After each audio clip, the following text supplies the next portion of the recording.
수요 성경 강해. 우리 오늘은 룻기의 말씀을 함께 보시겠습니다.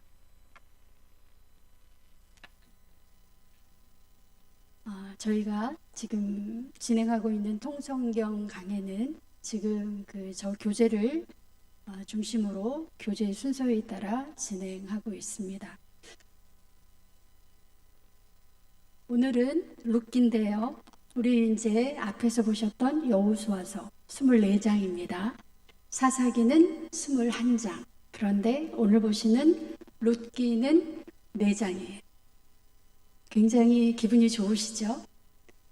네. 굉장히 짧아서 우리가 이제 룻기를 우리가 성경 공부를 한다. 그럼 굉장히 기분이 좋습니다. 룻기는 우리가 앞에서 보셨던 여호수아, 사사기, 룻기, 이스라엘 백성이 모세를 통해서 하나님의 법을 받고 그 법을 가나안 땅에서 얼마나 잘 실현해 가는지, 하나님의 말씀을 얼마나 잘 지켜가는지, 그 이야기를 우리가 신앙 계승이다 이렇게 말을 했습니다. 그래서 신앙 계승이 얼마나 잘 되어 가는지 그런 관점에서 우리가 룻기를 살펴보겠습니다. 신앙계승 하면 우리가 지난번에 사사기에서는 신앙계승이 안 됐습니다. 그래서 굉장히 350년 동안 이스라엘 사회가 혼란스러웠습니다. 그런데 오늘 보시는 룻기는 제목이 보이시는지요? 아름다운 법의 구현. 네, 왠지 분위기가 좋지요? 아름다운 법의 구현이라고 하는 교육의 성공 사례 라고 하는 관점에서 룻기를 살펴보겠습니다. 네, 우리 지난 시간에 보셨던 사사기하고 룻기를 비교를 해보겠습니다. 사사기는 등장인물이라고 하면 좀 이상하지만 어쨌든 나오는 사람들이 12명의 지도자, 그러니까 사사들이 나오잖아요. 지도자들의 이야기 이렇게 우리가 생각을 하신다면 그거에 비해서 룻기는 그냥 평범한 백성, 평범한 요즘 말로 하면 소시민의 삶의 이야기다. 굉장히 극과 극이지요. 그런데 공통점이 있어요. 시대가 같다는 거예요. 두 성경이 다 사사시대를 중심으로 이루어지고 있습니다. 앞에서 보셨던 사사기의 분위기는 자녀 교육이 실패, 그래서 말씀이 전수되지 않았기 때문에 전반적으로 350년 동안 굉장히 절망스러운 시대, 희망이 없는 시대, 그런 시대를 우리에게 보여준다면 이 룻기의 분위기는 하나님의 법이 잘 구현이 된, 그래서 굉장히 그 사회가 희망에 가득 찬 그러한 희망을 노래해 주고 있습니다. 특별히 사사기에서는 우리가 이제 그 야훼 종교, 하나님을 믿는 종교와 야훼 하나님을 믿었을 때 아니면 바알 종교를 따라갔을 때 얼마나 문화가 달라지는가라는 것을 살펴보셨다면 오늘 보시는 룻기는 경제적인 영역에서 사회가 어떻게 달라지는가 약간 이렇게 강조점이 다르다고 하겠습니다. 그래서 룻기는 사회 전반의 경제적인 부분에서 어떻게 사회가 하나님의 말씀을 잘 믿을 때 달라지는지 하는 것을 살펴보겠습니다.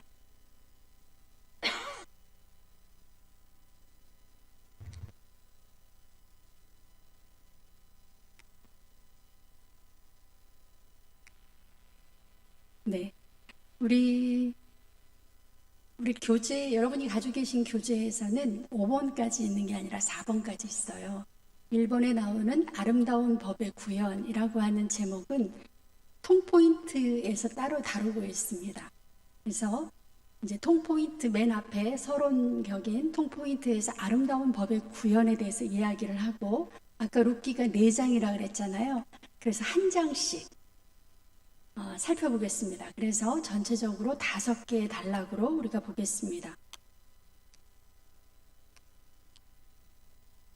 네, 룻기 그러면 한번 우리 여쭤보겠습니다. 여러분이 룻기라고 하면 뭐가 가장 어떤 주제가 딱 떠오르시나요? 룻기 그러면 우리가 보통은 라오미하고 시어머니 라오미, 또 며느리 룻의 아름다운 고부간의 이야기, 이렇게 머릿속에 싹 떠오르시는 분이 있다면 맞지요? 그것도 맞는데 한 25점 정도 드릴 수 있을 것 같아요. 만약에 그 이야기가 룻기 전체를 다 대변하는 그러한 스토리다. 그러면은 룻기의 그 진가를 우리가 잘 모르는 이제 그런 해석이다라고 볼 수가 있습니다. 룻기에는 그 사회, 그 공동체 안에 닥친 그런 어려움을 하나님의 율법, 하나님의 법에 근거해서 어떻게 해결해 나가는가. 해결이 잘 됐지요. 그래서 해결이 나가는 과정의 아름다운 이야기다. 이렇게 보시면 한 100점. 네. 왕이 없었음에도 불구하고 하나님의 법으로 인해서 이러한 아름다운 공동체를 이룰 수 있었다는 것을 보여주는 그러한 귀한 말씀이라고 하겠습니다. 오늘 룻기에 나오는 주인공, 여러분이 룻기는 너무나 잘 아시기 때문에 우리가 1장을 들어가는데요. 1장의 주제가 나오미의 귀함과 룻의 선택입니다. 룻기에 나오는 한 가정의 이야기, 아버지, 그러니까 남편이 엘리멜렉, 부인이 나오미, 큰아들, 작은아들이 있었습니다. 말론, 기럧온. 그런데 엘리멜렉과 나오미가 이제 모압 땅으로 이주를 하면서 벌어지는 이야기. 여러분 이름을 좀 기억을 해 주시기를 바랍니다. 엘리멜렉, 나오미 부부의 이야기. 아들이 둘이 있었고요. 나중에 보면 모압 땅에서 며느리 둘을 얻습니다. 오르바와 룻이라는 며느리. 저런 가계도를 그릴 수 있겠습니다.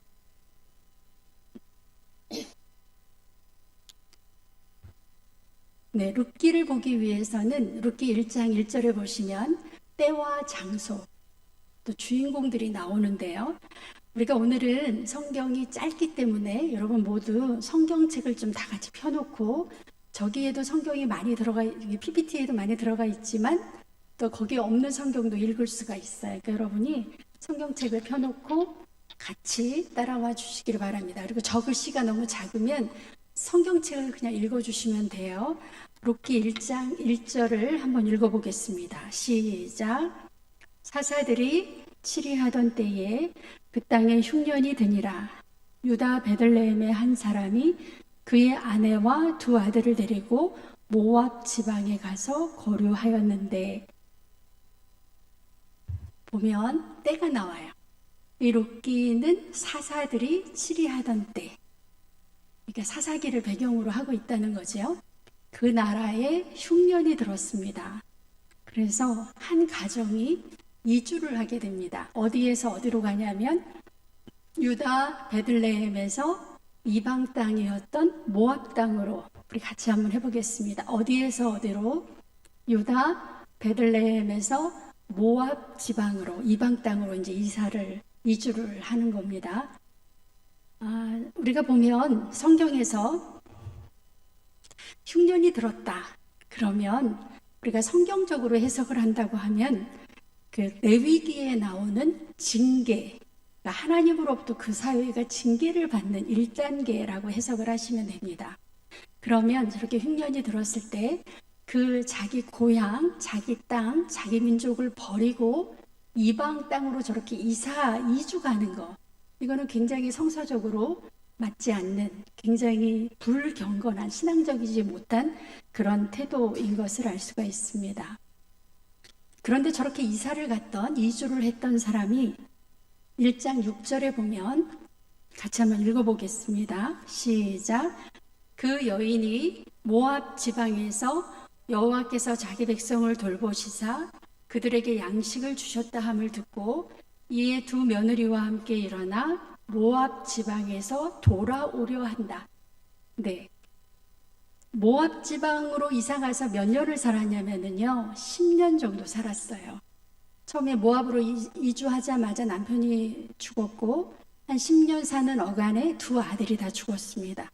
그래서 어머니, 그 그다음에 두 며느리, 여자 셋이서 모압 지방에서 도저히 살 수가 없어서 원래 자기가 살았던 이제 유다 베들레헴으로 다시 오려고 하는, 그래서 오늘 제목이 나오미의 귀향과 룻의 선택 이렇게 되어 있습니다.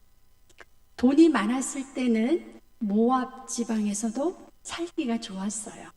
그런데 돈이 하나도 없고 일할 사람이 없는, 요즘 말로 말하면 저렇게 완전히 망한 집안이 됐을 때는 모압 지방에서 살 수가 없었습니다. 이 여자 셋이서 살 수가 없었기 때문에 마침 여호와께서 자기 백성을 돌보시사, 이 말은 버리고 왔던 그 베들레헴 땅에 풍년이 든 거예요. 그래서 거기 가면 혹시 살 수 있을래나 해서 이제 돌아가는 과정의 이야기입니다. 여러분이 스토리를 잘 아시기 때문에 그 돌아가는 중에 두 며느리 중에 한 사람은 자기 고향 그냥 모압으로 돌아갔고, 또 한 사람은 어머니를 따라, 시어머니를 따라 이제 예루살렘으로 돌아오는 이야기인데요. 이렇게 이야기를 합니다. 룻기 1장 12절에서 13절. 성경을 같이 읽겠습니다. 룻기 1장 12절에서 13절. 시작. 내 딸들아 되돌아가라. 나는 늙었으니 남편을 두지 못할지라. 가령 내가 소망이 있다고 말한다든지 오늘 밤에 남편을 두어 아들들을 낳는다 하더라도 너희가 어찌 그들이 자라기를 기다리겠으며 어찌 남편 없이 지내겠다고 결심하겠느냐. 내 딸들아 그렇지 아니하니라. 여호와의 손이 나를 치셨으므로 나는 너희로 말미암아 더욱 마음이 아프도다 하네. 이렇게 되어 있습니다. 그 바로 앞에 성경에 제가 저기는 적지 않았는데요. 11절에 보시면 이렇게 되어 있어요. 내 딸들아 돌아가라. 너희가 어찌 나와 함께 가려느냐. 내 태중에 너희의 남편들 아들들이 아직 있느냐. 이렇게 물어봐요. 우리가 룻기가 이제 4장밖에 없기 때문에 굉장히 읽기가 쉬워요. 분량이 작아서. 그런데 이제 저기 그 1장 12절쯤 오면 막 헷갈리기 시작합니다. 이게 도대체 무슨, 이게 저 내용 자체가 잘 이해가 안 되는, 성적으로 약간 문제가 있는 것 같은 이제 그런 상황이 벌어집니다. 저 이야기는 이제 우리가 뒤에 가서도 조금 자세히 보겠지만, 그 나오미에게 있어서 더 이상 아들을 출산할 수 없다. 나오미는 더 이상 아이를 낳을 수 없고, 그래서 그 며느리들이 다시 자기 남편이 죽었을 때 다시 그 동생하고 결혼할 수 없다. 이 말을 지금 저렇게 하고 있거든요. 중간에 보시면 13절에 보시면 너희가 어찌 그들이 자라기를 기다리겠으며, 내가 혹시 오늘 밤에 누구랑 결혼해서 아이를 낳는다고 하자. 그 아이가 장성할 때까지 너희가 기다릴 수 있겠느냐. 이 말이거든요. 이제 그게 희망이 없으면 어찌 남편 없이 지내겠다고 결심하겠느냐. 그러니까 두 개 다 불가능하다는 거죠. 그래서 이제 돌아가라고 이야기를 합니다. 그래서 저 본문을 이해하려면 우리가 이제 저런 법이 있다는 것을 알아야 됩니다. 저 법은 유대인들에게만 있었던 법은 아니에요. 고대 근동의 대부분의 나라에서 있었고, 우리나라 고구려에서도 있었다라는 얘기가 있습니다. 찬찬히 한번 읽어볼게요. 형제 가운데 한 사람이 자녀가 없이 죽을 경우 그 남편의 형제가 남겨진 여인을 아내로 삼아서 자녀를 낳게 하고 그가 낳은 자녀로 하여금 죽은 형제의 이름을 잊게 하여 가문과 소유를 보존하게 하는 법. 이런 법이 고대 근동에 아주 잘 그 사회를 지탱하는 그런 법으로 이렇게 내려오고 있었습니다. 계대결혼법이라고도 하고 수혼법이라고도 하는데요. 지금 이 나오미하고 두 며느리가 저 법에 근거해서 서로 이야기를 주고받는 거예요. 그러니까 아들 없이 죽은 자기의 남편 대신해서 남편의 동생하고 관계를 맺어서 그 자기 남편의 집안을 이어가야 되는 그런 상황입니다. 그런데 시어머니가 더 이상 아이를 낳을 수 없다. 그래서 우리는 더 이상 우리 집안에는 희망이 없다. 그런 이야기를 하고 있습니다. 근데 이제 저런 법이 있다는 걸 모르면 그러니까 성경을 읽을 때 엉뚱한 해석을 하게 돼요. 성경 안에는 뭐 성적으로 문란하고 뭐 이상하고 그렇지 않습니다. 저런 법이 그 사회를 지배하고 그 사회를 이끌어가는 그런 법에 근거해서 이 세 여자가 이야기를 하고 있습니다. 그래서 룻과 나오미와 룻이 이제 돌아가기로, 그래서 유대 그 베들레헴으로 돌아왔습니다. 그래서 누구를 만나게 되죠? 보아스를 만나게 됩니다. 2장은요 룻과 보아스의 만남으로 이루어집니다. 언제 만나게 되냐면 보리 추수 때, 보리 추수가 시작될 때 이제 이 두 시어머니 며느리가 이제 그 베들레헴으로 가게 되거든요. 그래서 룻과 보아스가 만나는 첫 번째 장면이 지금 나오고 있습니다. 2장, 제가 저기서 정리한 것은 2장 8절에서 16절까지를 정리를 했습니다. 여러분이 성경을 보시면서 이제 저랑 같이 이렇게 따라와 주시기를 바랍니다. 3절에 보시면 이 룻이 우연히 보아스의 보리 타작하는 밭으로 갔다. 성경에 그렇게 나와 있습니다. 그래서 8절에 가면 보아스가 룻을 이렇게 만나게 되고 룻에게 하는 말이 다른 밭으로 가지 말아라. 우리 밭에서 보리를 주어라. 이렇게 이야기를 합니다. 그리고 자기의 자기 밭에서 일하는 다른 뭐라 그러죠? 그 농부들이라고 할까요? 이 소녀를 건드리지 말라. 이렇게 당부를 해줍니다. 9절. 그다음에 11절에는 내가 이렇게 너를 보호하는 이유에 대해서 설명을 하고 있어요. 너에 대한 소문을 내가 들어서 이렇게 알고 있다.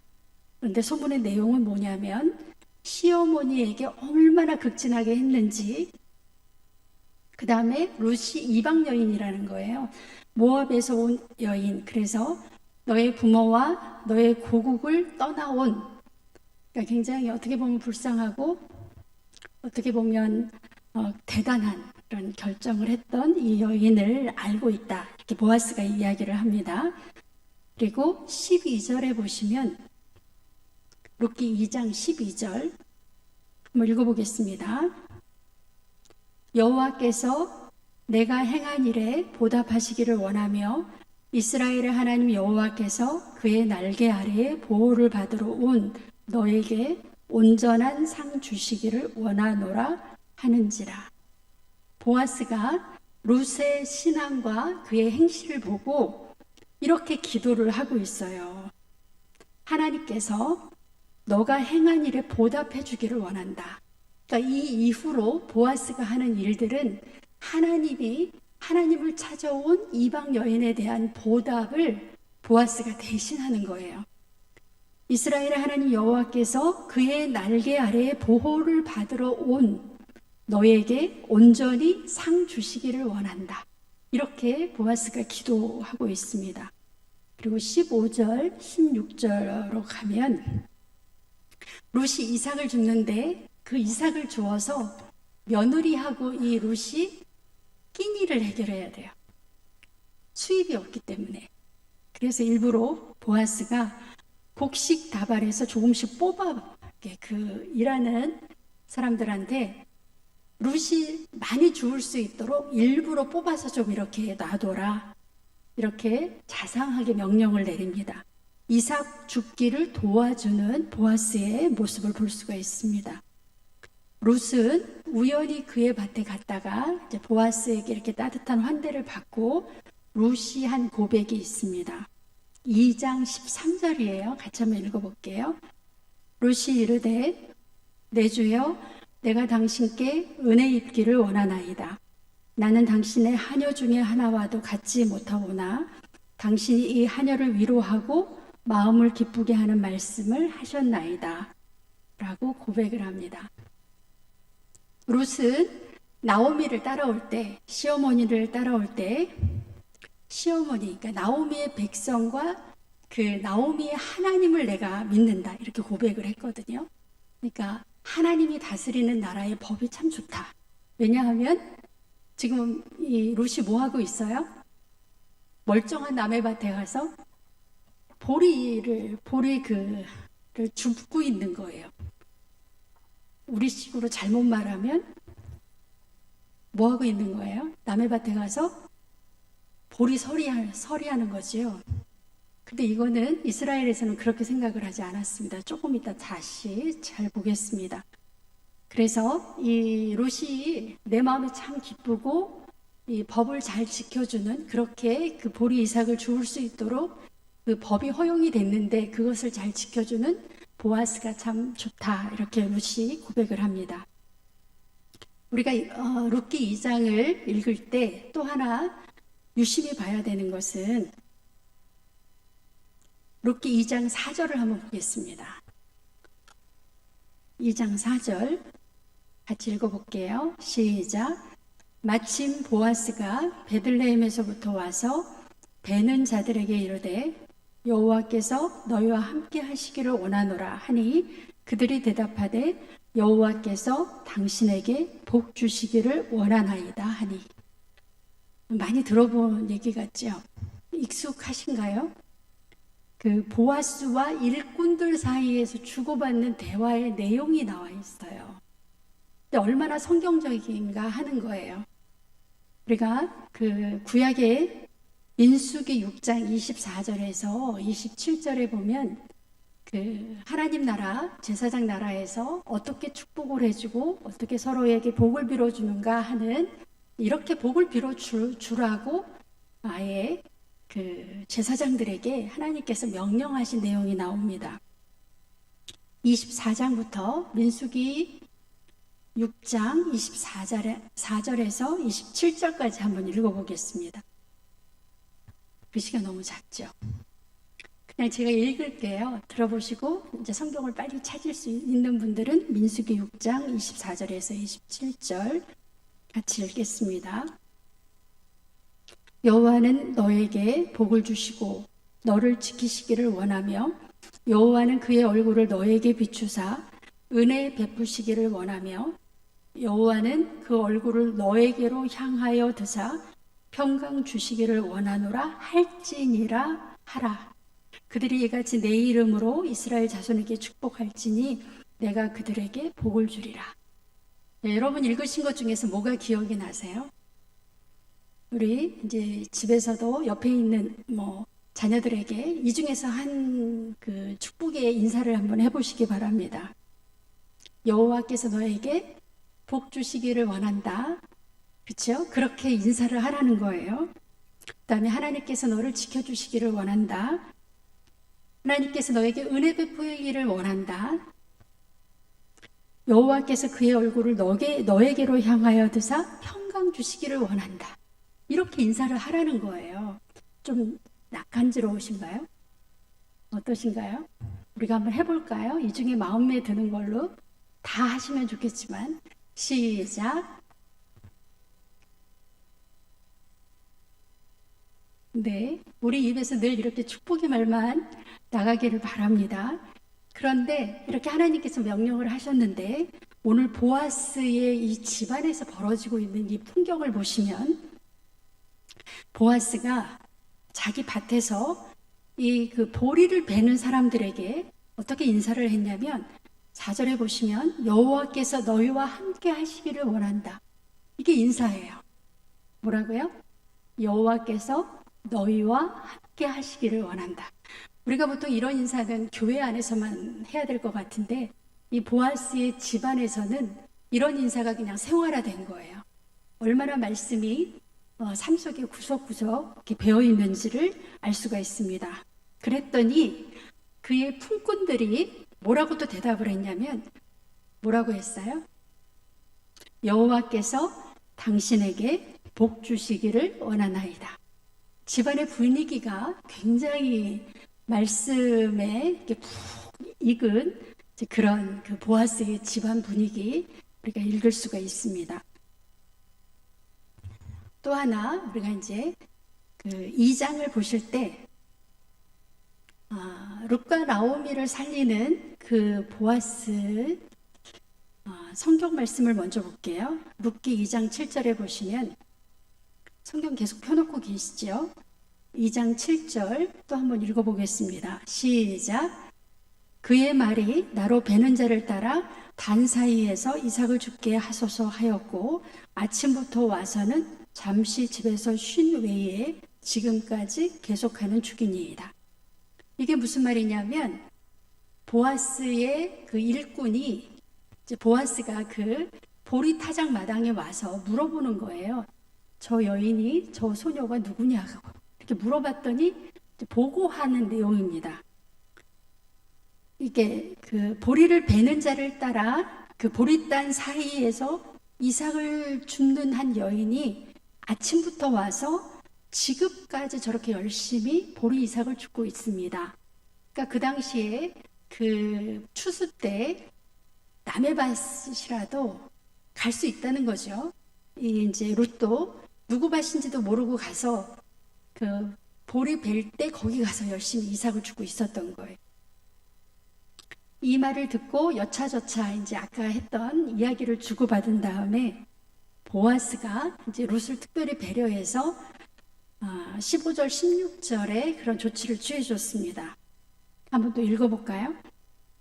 룻이 이삭을 주우러 일어나들 때에 보아스가 자기 소년들에게 명령하여 이르되 그에게 곡식단 사이에서 죽게 하고 책망하지 말며 또 그를 위하여 곡식 다발에서 조금씩 뽑아 버려서 그에게 죽게 하고 꾸짖지 말라 하니라. 특별히 더 주울 수 있도록 배려를 해주는 거죠. 그런데 이게 보아스가 뭐 이렇게 특별히 인격이 훌륭해서 보아스가 성품이 좋아서 라고 해석을 하면 성경에 대한 해석이 반만 하시는 거예요. 보아스가 이렇게 행동하는 것은 철저하게 하나님의 말씀에 입각해서 행동을 하는 겁니다. 레위기 19장에 보시면 이방인과 가난한 사람을 위한 법이 특별히 있어요.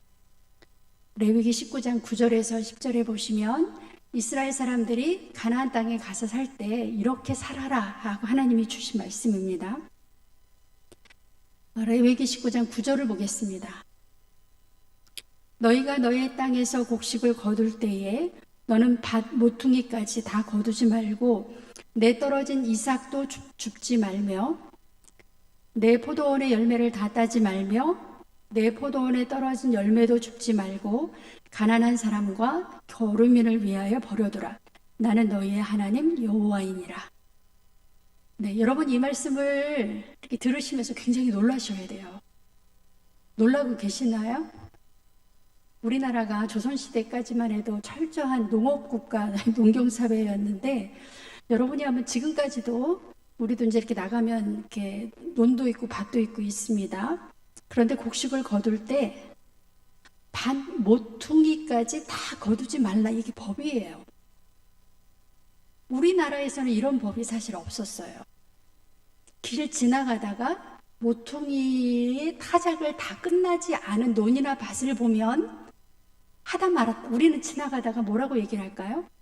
무슨 타작을 저렇게 했지? 왜 하다 말았지? 이렇게 우리는 생각할 거예요. 그런데 이 하나님의 법에 있어서는 일부를 당연히 남겨둬라. 누구를 위해서? 가난한 사람과 거류민을 위해서. 그러면 이제 입장이 반대가 되는 거죠. 지나가다가 어느 논이 아니 어느 밭이 타작을 했는데 아주 깨끗하게 끝까지 싹 다 타작을 했어요.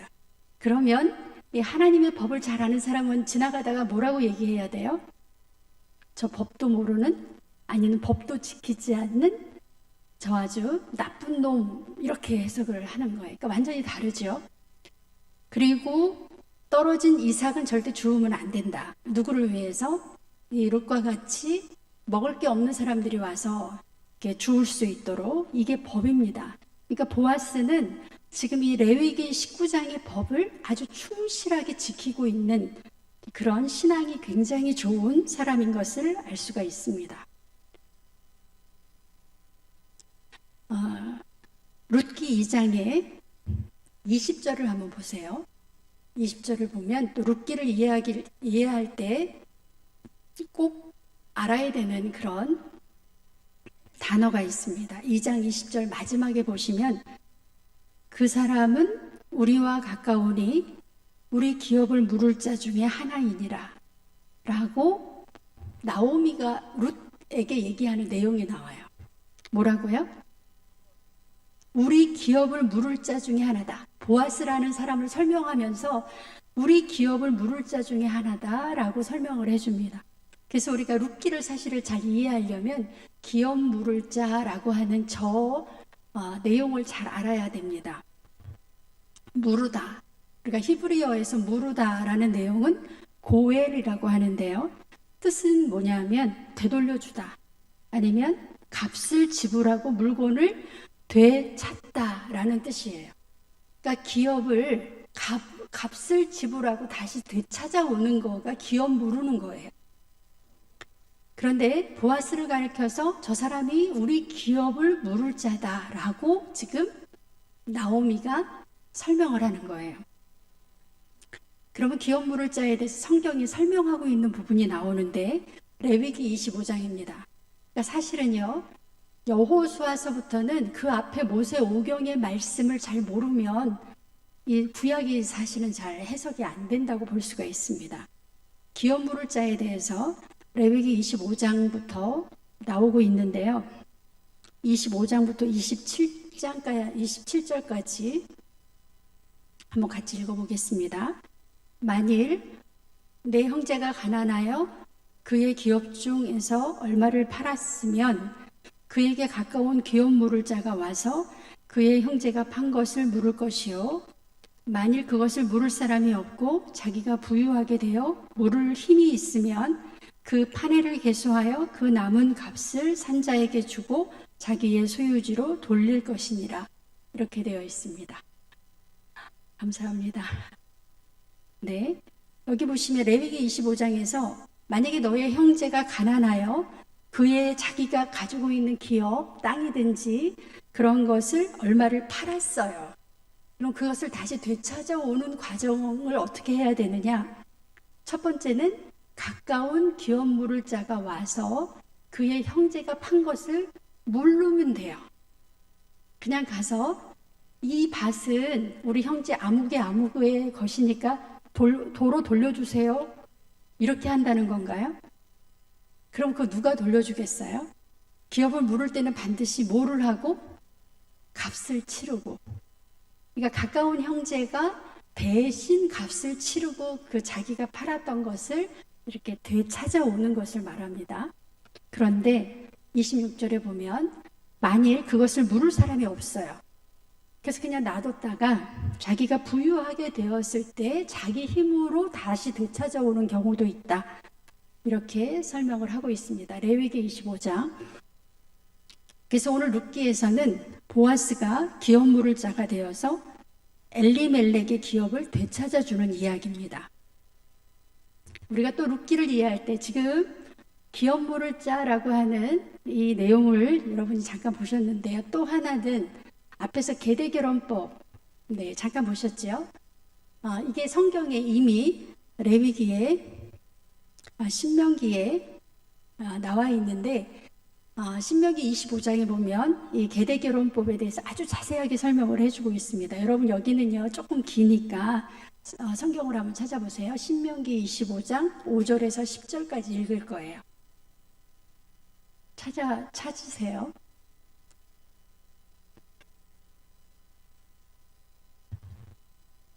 네, 저 PPT가 보이시면 그냥 따라오셔도 됩니다.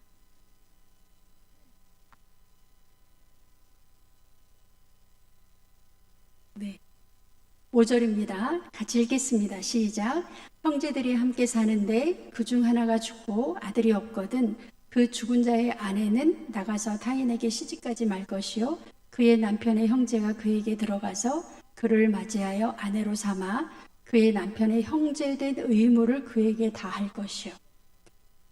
6절. 그 여인이 낳은 첫 아들이 그 죽은 형제의 이름을 잊게 하여 그 이름이 이스라엘 중에서 끊어지지 않게 할 것이니라. 7절.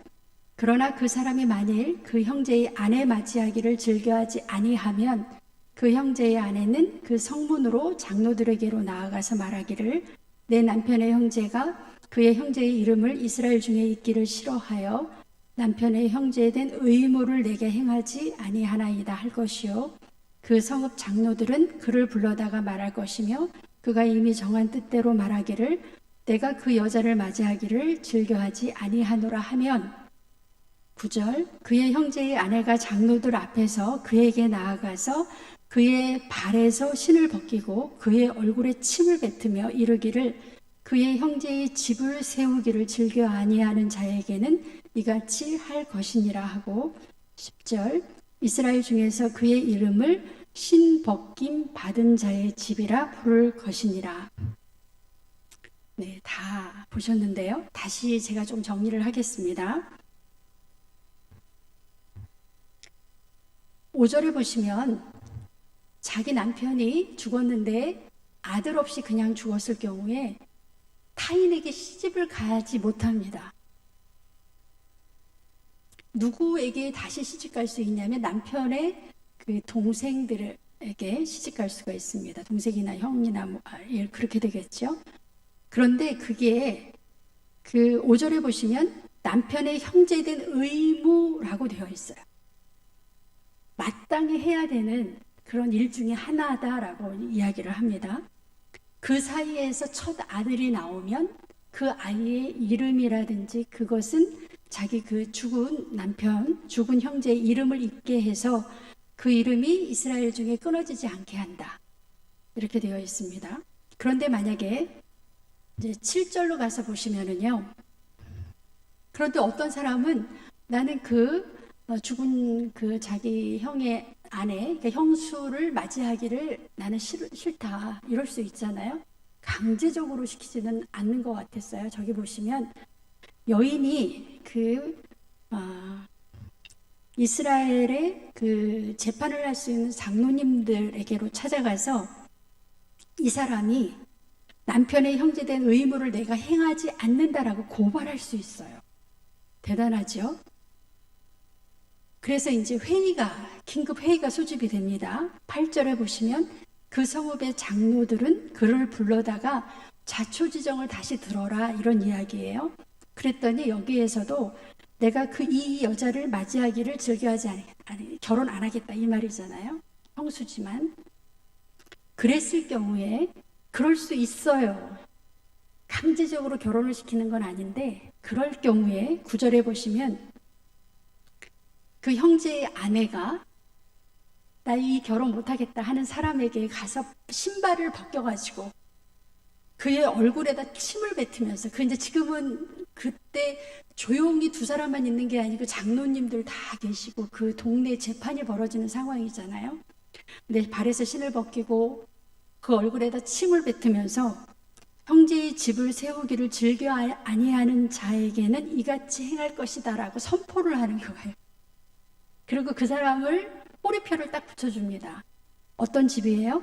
신 벗김 받은 자의 집.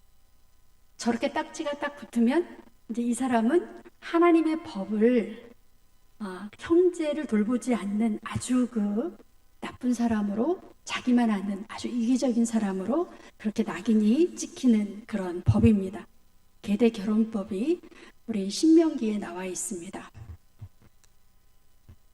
또 하나 법을 알아야 되는데요. 룻기가 어떻습니까? 갈수록 간단하지 않다.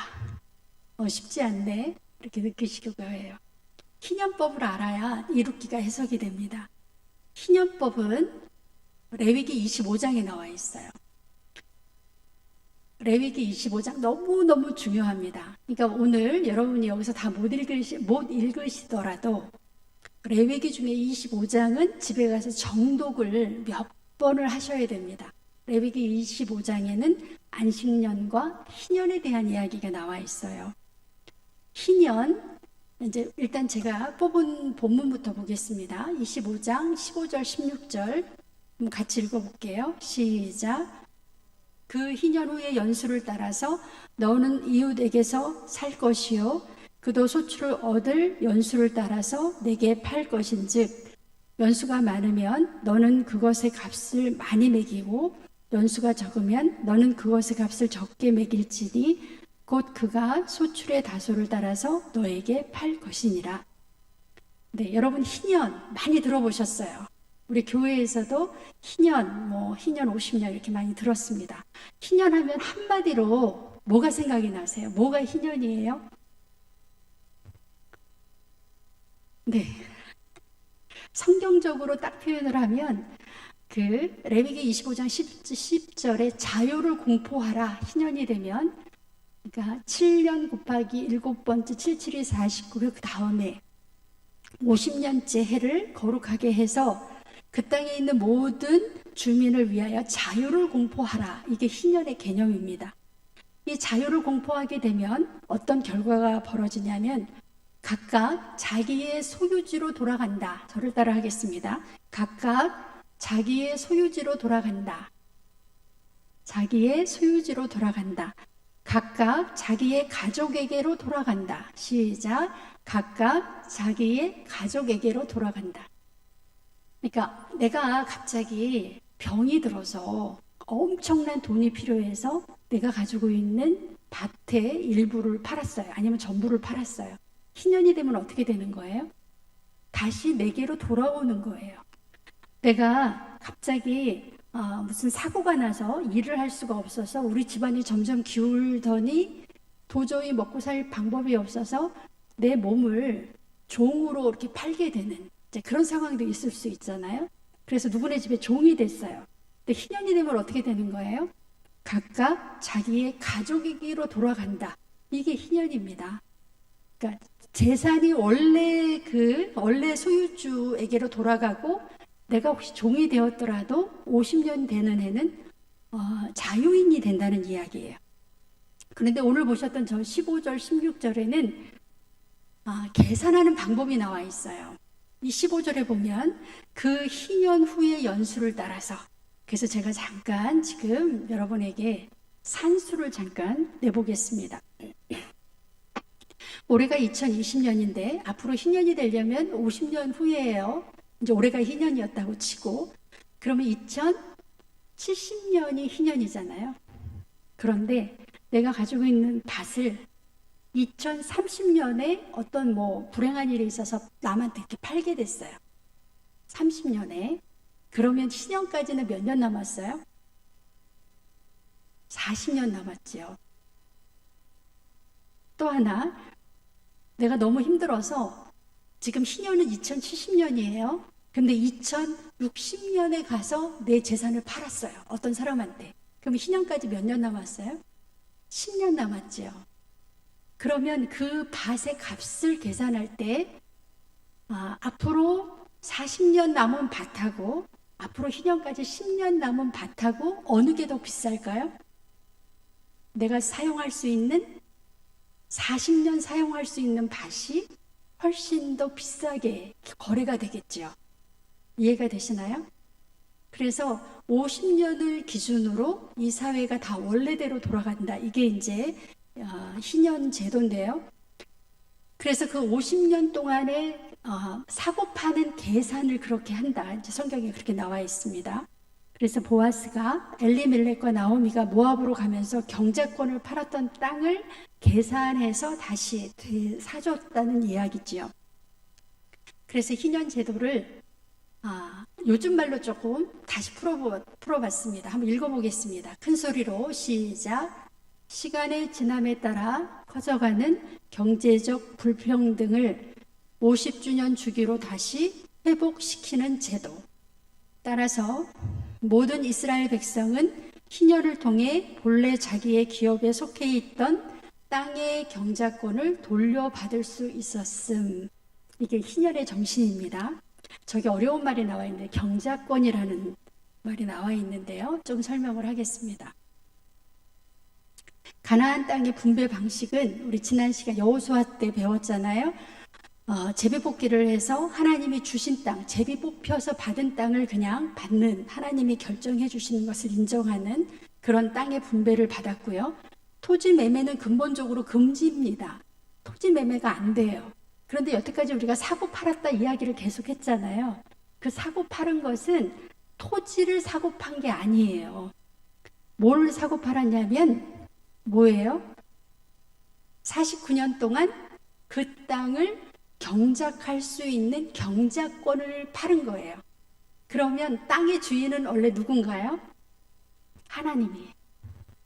이스라엘의 법 정신에 의하면 모든 땅의 소유는 누구다? 하나님이다. 하나님이 땅의 소유주고 나는 다만 무슨 권리가 있어요? 그 땅을 경작할 권리가 있어요. 그래서 우리가 땅을 판다라고 했을 때는 내 땅을 파는 게 아니라 내가 가지고 있었던 경작권을 판다. 경작할 수 있는 권리를 판다. 이렇게 생각을 하시면 됩니다. 그래서 경작권이라는 것은 자기가 다시 살 수도 있고 이제 나중에 돈을 벌면 아니면 아까 보신 것처럼 가까운 친척이 도울 수도 있고 그래서 가까운 친척이 도울 때는 경작권을 다시 사서 친족에게 돌려주는 방법 그 다음에 아까처럼 계대 결혼 방법을 이용해서 다시 돌려주는 방법이 있습니다. 그러면 다시 1장 1절로 가서요. 그 나오미 부부가 모압으로 이주했다 그랬잖아요. 자기가 가지고 있는 모든 것을 다 팔았어요. 뭘 판 거예요? 자기가 소유하고 있던 조상 대대로 받아온 그 땅의 경작권을 팔고 간 거예요. 그러면 나오미가 그 집안이 그 땅을 다시 소유하려면 다시 자기가 팔았던 뭐를 다시 되찾아와야 돼요? 경작권을 다시 되돌려 받아야 됩니다. 네. 성경을 또 잠깐 보겠습니다. 1장 22절을 한번 볼게요. 룻기 1장 22절.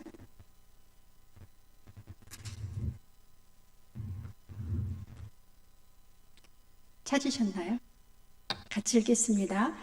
나오미가 모압 지방에서 그의 며느리 모압 여인 룻과 함께 돌아왔는데 그들이 보리 추수 시작할 때 베들레헴에 이르렀더라. 언제 돌아왔어요? 보리 추수 시작할 때. 도대체 이때가 언젠가? 그 다음에 또 하나를 보겠습니다. 2장 23절. 2장 23절. 보아스가 이 룻과 나오미를 돌봐줬는데요. 언제까지 돌봐줬는가 하는 것이 나와요. 2장 23절 시작. 이에 룻이 보아스의 소녀들에게 가까이 있어서 보리 추수와 밀 추수를 마치기까지 이삭을 주우며 그의 시어머니와 함께 거주하니라. 네, 그러면 저기 한번 보겠습니다. 이스라엘의 기후는 해양성 기후하고 사막 기후가 겹쳐서 기후가 딱 두 개밖에 없어요. 우기와 건기밖에 없습니다. 저를 따라합니다. 우기와 건기. 네, 비가 올 때와 오지 않을 때밖에는 구분이 안 돼요. 그래서 비가 올 때를 저렇게 보시면 10월 말과 11월에 이른 비가 옵니다. 언제 와요? 10월 말에서부터 11월. 우리나라 기후하고 비교해서 생각해 보세요. 우리나라는 10월 말쯤 되면 농사 다 추수해서 겨울 준비할 때예요. 그러니까 여러분이 성경을 읽을 때 굉장히 헷갈리는 게 우리나라랑 완전히 기후가 달라서 그래요. 저 사람들은 저쪽은 겨울이 시작될 때 농사가 시작이 됩니다. 우리식으로 얘기하면은요. 그때 비가 와요. 그 비를 이른 비라고 합니다. 그때 비가 오면 닭가리를 하고 파종을 해요. 12월부터 2월까지는 조금 더 비가 많이 와요. 그래서 이때는 늦은 비라고도 하는데 강우량이 많아서 이제 뒤에 또다시 파종할 그런 작물을 파종을 합니다. 그렇게 파종한 것 언제 추수를 하느냐? 3월부터 4월 초 이제 늦은 비가 오면서 보리 수확을 시작을 합니다. 보리 언제예요? 3월에서 4월 초. 그런데 오늘 나오미와 룻이 베들레헴으로 언제 돌아왔다? 보리 수확 시작할 때. 그럼 저 때구나. 보리 수확 시작할 때 3월에서 4월경에 일로 다시 베들레헴으로 왔다는 이야기입니다. 그런데 보세요. 5월부터 9월까지는 건기예요. 비가 안 오는 때예요. 비가 안 옵니다. 그때는 이른 무화과를 수확하고 또 밀 수확을 시작해서 그 다음에 포도 수확하고, 그 다음에 올리브 수확하고, 늦은 무화과 수확하고, 이렇게 이제 순서대로 수확을 합니다. 그러면 아까 읽으셨던 23절에 보리 추수와 밀 추수를 마치기까지 자기 밭에서 이 이삭 죽기를 도와줬다. 허용해줬다. 그러면 언제부터 언제까지예요? 약 3월부터 한 9월까지 주리장창 그 밭에서 마음껏 이렇게 이삭을 주울 수 있도록 도와줬다라는 이야기입니다. 네. 3장으로 넘어가요. 이제 3장으로 넘어가서 룻과 보아스가 드디어 결혼을 합니다. 네, 빨리 가겠습니다. 룻과 보아스가 결혼을 하는데요. 보아스가 지금 룻에게 하는 이야기예요. 뭐라고 이야기를 하냐면, 저게 어떤 상황이냐면, 그 시어머니 나오미가 룻에게 지도를 합니다. 지금 보아스가 기업 물을 자니까 몰래 타작마당에 그가 잠든 잠자리에 들어가라고 이렇게 조언을 해주잖아요. 그래서 이제 룻이 그대로 했습니다. 네, 그랬더니 보아스가 지금 저렇게 이야기를 하고 있습니다. 한번 읽어볼게요. 룻기 3장 12절에서 13절 시작. 참으로 나는 기업을 물을 자이나 기업 물을 자로서 나보다 더 가까운 사람이 있으니 이 밤에 여기서 머무르라. 아침에 그가 기업 물을 자의 책임을 내게 이행하려 하면 좋으니 그가 그 기업 물을 자의 책임을 행할 것이니라. 만일 그가 기업 물을 자의 책임을 너에게 이행하기를 기뻐하지 아니하면 여호와께서 살아계심을 두고 맹세하노니 내가 기업 물을 자의 책임을 너에게 이행하리라. 아침까지 누워 있을지니라 하는지라. 그 남자 몰래 남자가 잠자고 있는 이불 속으로 들어간 상황이잖아요. 얼마나 놀랬겠어요? 그런데 너무나 차분하게 보아스가 저렇게 따박따박 설명을 해주고 있습니다. 내가 분명히 기업 물을 자인데 나보다 앞서서 기업 물을 번호 나보다 앞선 사람이 있다. 그 사람한테 물어봐야 된다. 이렇게 이야기를 하면서 그 사람이 기업을 물러주지 않으면 내가 책임지고 기업을 물러주겠다. 이렇게 지금 설명을 하고 있습니다. 이 타작마당에서 생긴 이 일을 성경을 조금 제가 정리를 했는데요. 11절에 이제 룻에게 얼마나 민망하겠어요. 룻이. 그랬더니 보아스가 두려워하지 말라. 해코지 안 한다는 거예요. 두려워하지 말라. 그 다음에 11절에 보면 그러니까 룻이 현숙한 여인인 것을 내가 안다. 이거 얼마나 감사해요. 그 다음에 반드시 내가 기업 물을 자의 책임을 너에게 이행해 주겠다. 그리고 룻이 창피당하지 않게 무사히 귀환하도록 살살 도와줍니다. 여기서 이렇게 가만히 있다가 여기서 아침까지 누워 있다가 사환들이 이렇게 종들이 보지 않을 때 가도록 이렇게 배려를 해주고요. 그다음에 갈 때 그냥 가게 안 하고 그 시어머니 봉양할 수 있도록 보리 6번을 되어서 주는 그런 보아스의 자상한 모습을 볼 수가 있습니다.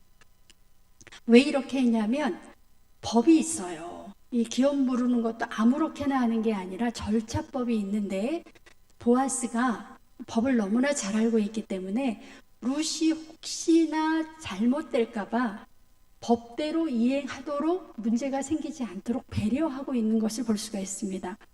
그러니까 보아스 입장에서는 기업을 물러주면서 자기 재산에 손해가 날까봐 이렇게 한 게 아니고요. 기업 물을 그 절차가 있다는 것을 확인해 줍니다. 그런데 여러분 이거를 이렇게 보아스의 태도하고 나오미의 태도하고 비교해 보면 나오미는 어떻게 했어요? 분명히 절차를 알고 있었을 텐데 어떻게 했어요? 오늘 밤에 그냥 보아스에게로 들어가라 막 이렇게.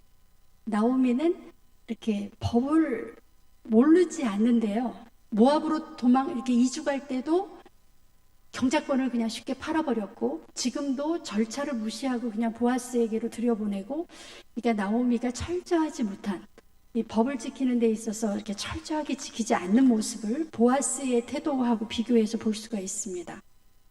그래서 그 다음날 4장이에요. 룻기 4장 1절에서 2절을 보시면 같이 읽어보겠습니다. 시작. 보아스가 성문으로 올라가서 거기 앉아있더니 마침 보아스가 말하던 기업 물을 자가 지나가는지라. 보아스가 그에게 이르되 아무개여 이리로 와서 앉으라 하니 그가 와서 앉음에 보아스가 그 성읍 장로 10명을 정하여 이르되 당신들은 여기 앉으라 하니 그들이 앉음에 이렇게 되어 있습니다. 여러분, 저 본문을 이해할 때도 왜 갑자기 성문으로 갔지? 거기 왜 앉아있지? 뭐 이렇게 이상한 상황이 벌어집니다. 그런데 옛날에는 성문에서 대부분의 재판이 이루어졌고요. 성문 안쪽에는 성읍의 장로들이 앉을 수 있는 그런 장소가 따로 있었습니다. 우리 지난번 성지순례 갔을 때 저기 다 보셨죠? 그래서 이 성문에서 모여서 공적인 그 일을 다 처리했고 심지어 여기서 사적인 그 재판도 벌어졌습니다.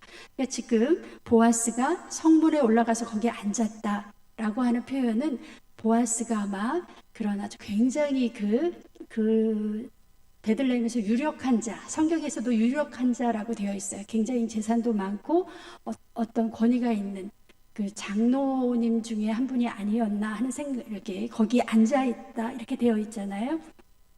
그래서 재판이 벌어집니다.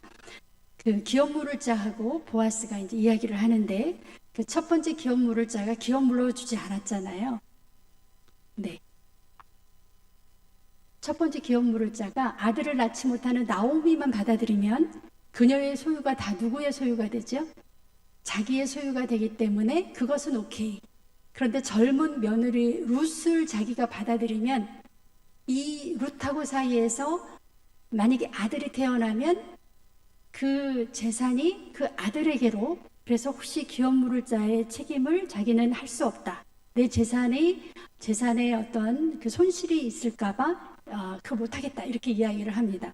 두 번째 순서였던 보아스는 큰 손해를 감수하면서 나오미가 팔았던 경작권을 다시 사고 롯을 아내로 맞이해서 아들 오벳을 낳고 나오미에게 모모를 다 전해줬지요. 지금 롯이 낳은 아들 오벳도 나오미에게 주고 그 다음에 자기가 기업 물을 자의 역할을 해서 경작권, 그 나오미 집안에서 팔았던 경제권을 돈을 주고 다시 사서 누구에게 줬어요? 나오미에게 그 나오미 집안에게 준 거예요. 그래서 룻기 4장 마지막 14절에서 15절에 보시면 같이 읽겠습니다. 여인들이 나오미에게 이르되 찬송할지어다 여호와께서 오늘 너에게 기업 물을 자가 없게 하지 아니하셨도다. 이 아이의 이름이 이스라엘 중에 유명하게 되기를 원하노라. 이는 내 생명의 회복자이며 내 노년의 봉양자라.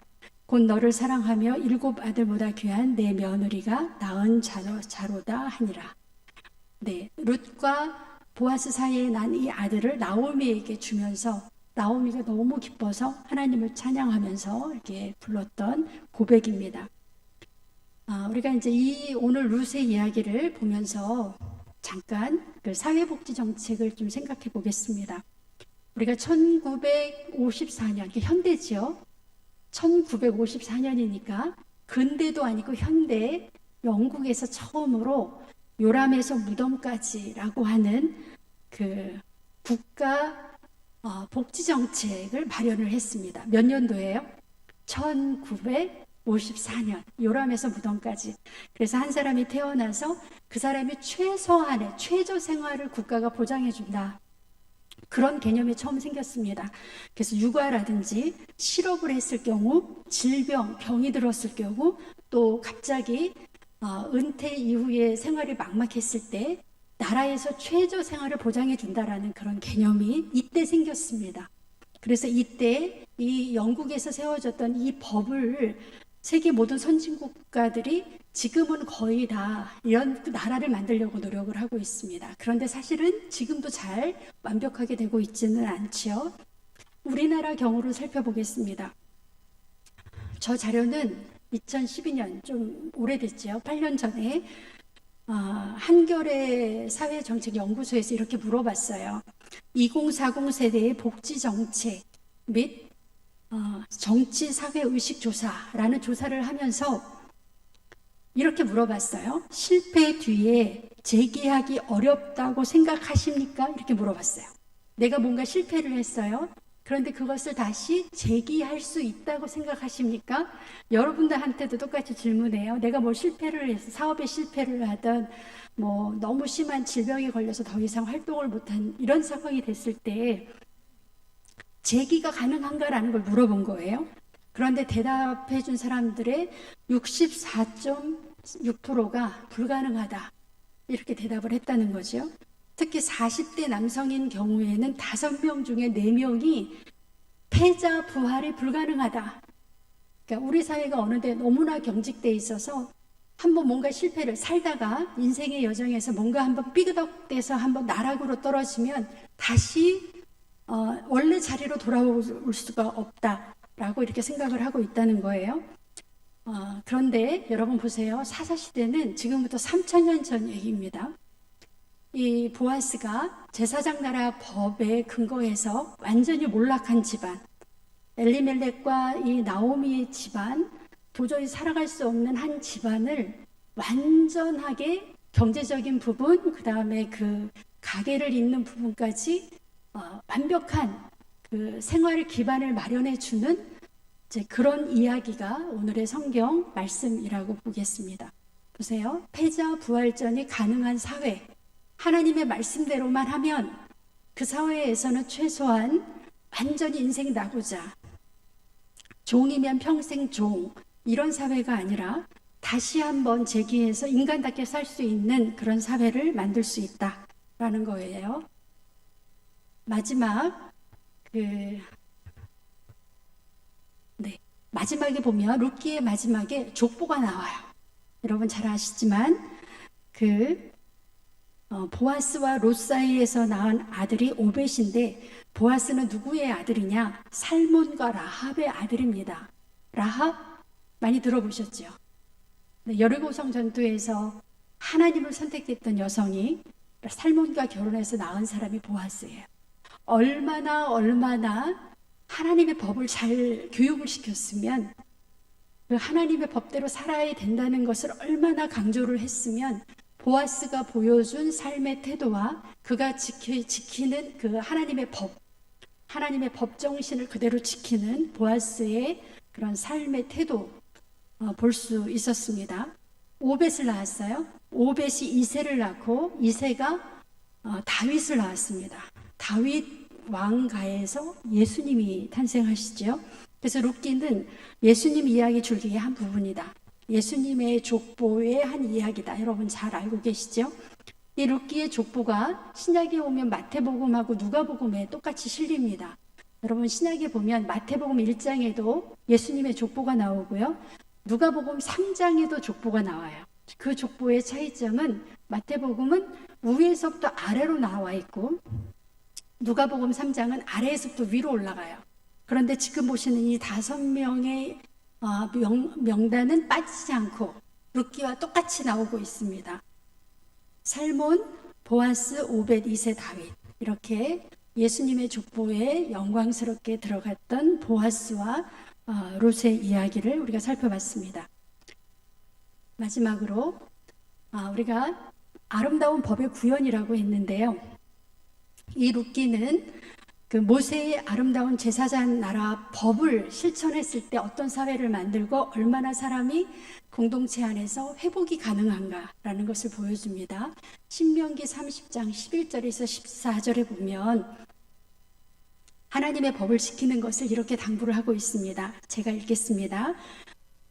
내가 오늘 너에게 명령한 이 명령은 너에게 어려운 것도 아니요 먼 것도 아니라 하늘에 있는 것이 아니니 내가 이르기를 누가 우리를 위하여 하늘에 올라가 그의 명령을 우리에게로 가지고 와서 우리에게 들려 행하게 하랴 할 것이 아니요. 하늘에 있는 것이 아니라는 거예요. 하나님의 말씀이. 13절 이것이 바다 밖에 있는 것이 아니니 내가 이르기를 누가 우리를 위하여 바다를 건너가서 그의 명령을 우리에게로 가지고 와서 우리에게 들려 행하게 하랴 할 것도 아니라 14절 오직 그 말씀이 너에게 매우 가까워서 너의 입에 있으며 너의 마음에 있은즉 내가 이를 행할 수 있느니라. 그러니까 하나님이 모세를 통해서 우리에게 주신 법은 너의 입에 있고 너의 마음에 있어서 행할 수 있다. 그래서 그 예가 보아스의 집안에서 이루어졌던 그런 하나님의 말씀에 따라 살아가는 그 아름다운 향기를 우리가 접할 수 있었습니다. 마지막 말씀 같이 읽고 마치겠습니다. 신명기 4장에 보시면 가나안 땅에 갔을 때 어떻게 살아야 되는가를 다시 한번 강조하는 그런 말씀 중에 신명기 4장 9절 읽겠습니다. 오직 너는 스스로 삼가며 내 마음을 힘써 지키라. 그리하여 내가 눈으로 본 그 일을 잊어버리지 말라. 내가 생존하는 날 동안에 그 일들이 너의 마음에서 떠나지 않도록 조심하라. 너는 그 일들을 너의 아들들과 너의 손자들에게 알게 하라. 네, 여기 9절에 보시면은요, 우리가 신앙 전수를 할 때 우리의 책임서는 아들과 손자까지예요. 3대까지 우리가 책임을 져야 됩니다. 내가 우리 자녀 잘 가르쳤지? 내가 할 일 다 했다. 이게 아니고요. 성경에서는 너의 손자들에게 알게 하라. 먼저는 내 마음에서 떠나지 않게, 하나님의 말씀이 내 마음에서 떠나지 않게 하고 그 일을 너의 아들들과 너의 손자들에게 알게 하라. 10절 내가 호렙산에서 내 하나님 여호와 앞에 섰던 날에 여호와께서 내게 이르시기를 나에게 백성을 모으라. 내가 그들에게 내 말을 들려주어 그들이 세상에 사는 날 동안 나를 경외함을 배우게 하며 그 자녀에게 가르치게 하리라 하시매. 우리의 사명입니다. 우리가 자녀들에게 하나님을 경외하는 것을 배우게 하고 그 자녀에게 가르치게 하라고 그렇게 말씀을 주셨습니다. 이 법이 그대로 보아스의 집안에서 그대로 지켜지고 보아스를 통해서 하나님의 법의 향기가 드러나는 그런 룻기 말씀을 같이 보셨습니다. 기도하시겠습니다.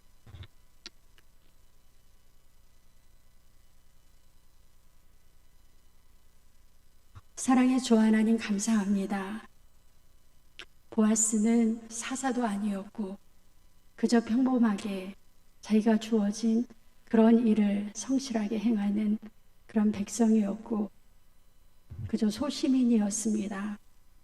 그러나 그가 성실하게 하나님의 말씀을 지켜서 하나님의 나라를 이루어가는 그 아름다운 모습을 보시고 하나님께서 그의 가정을 그의 가게를 축복하여 주셔서 다윗이 나게 하시고 예수님이 거기에서 나오셨습니다.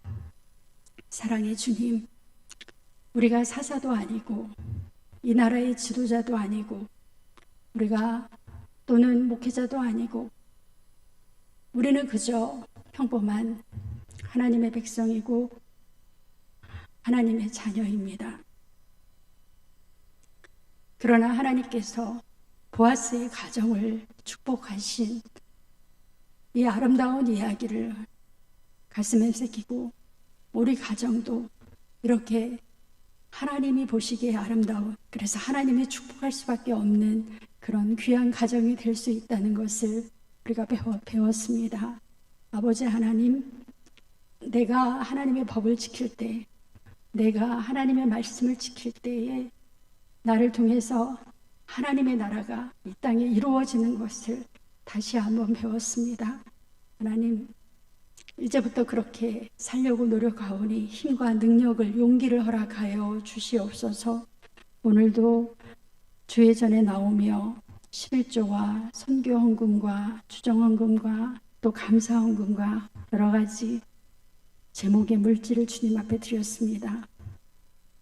이 귀한 마음을 하나님께서 받으시고 각각 그 마음대로 그 소원대로 이루어 주시옵소서. 하나님의 몸을 세우며 또 우리 가정을 세우며 나 자신을 세우는 그 놀라운 일을 감당할 수 있도록 하나님께서 능력으로 하나님께서 동행해 주심으로 하나님이 역사하여 주시옵소서. 오늘도 감사를 드리오며 예수님의 이름으로 기도 올리옵나이다. 아멘. 우리 주기도문으로 예배를 마치겠습니다.